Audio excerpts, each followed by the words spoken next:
गिराने की बात की, इसके तथ्य क्या है? दूसरा आपने कहा कि 400 सीटें आपकी लोग आरक्षण खत्म हो रहा दोनों के कुछ हिंदुस्तान में, पूरा हिंदुस्तान केवल 14 अप्रैल नहीं, ये पूरा महीना और अगला महीना बाबा साहब की जयंती का है। जहाँ हम बाबा साहब की जयंती तो मना रहे हैं, वहाँ यह बात जानने और समझने की ज़रूरत है कि बाबा साहब के भारत पर, बाबा साहब के अनुयायियों पर, बाबा साहब की सोच पर हरियाणा की नायब सैनी सरकार और दिल्ली की मोदी सरकार ने हमला बोल रखा है। वो हमला कहीं आरक्षण को तोड़ने का है तो कहीं संविधान बदलने का है। 2000 में भी बीजेपी ने संविधान बदलने की कोशिश की और 2024 में भी 400 पार का नारा संविधान बदलने के लिए दिया था। बीजेपी के पितृ संगठन के लोगों ने 12 दिसंबर 1949 को रामलीला ग्राउंड में बाबा साहब का, अंबेडकर जी का पुतला भी इसीलिए जलाया था।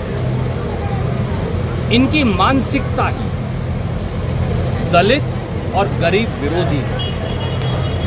कहीं ये दलित और गरीब विरोधी मानसिकता आरक्षण तोड़ने को लेकर है, कहीं संविधान बदलने को लेकर है, तो कहीं दलितों का बजट काटने को लेकर है। अगर आप दिल्ली की सरकार का, केंद्र सरकार का 5 साल का पिछले बजट देखें तो 67,000 करोड़ रुपया अकेला जो दलितों को आवंटन हुआ था वो खर्च ही नहीं हुआ। पोस्ट मैट्रिक स्कॉलरशिप का लगभग 5,500 करोड़ रुपया खर्च ही नहीं हुआ।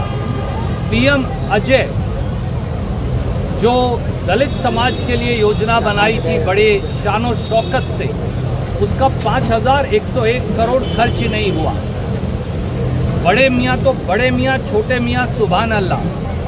नायब सैनी और मनोहर लाल खट्टर जी की सरकार ने भी 10 साल में 2139 करोड़ रुपया दलित आवंटन का खर्च ही नहीं किया।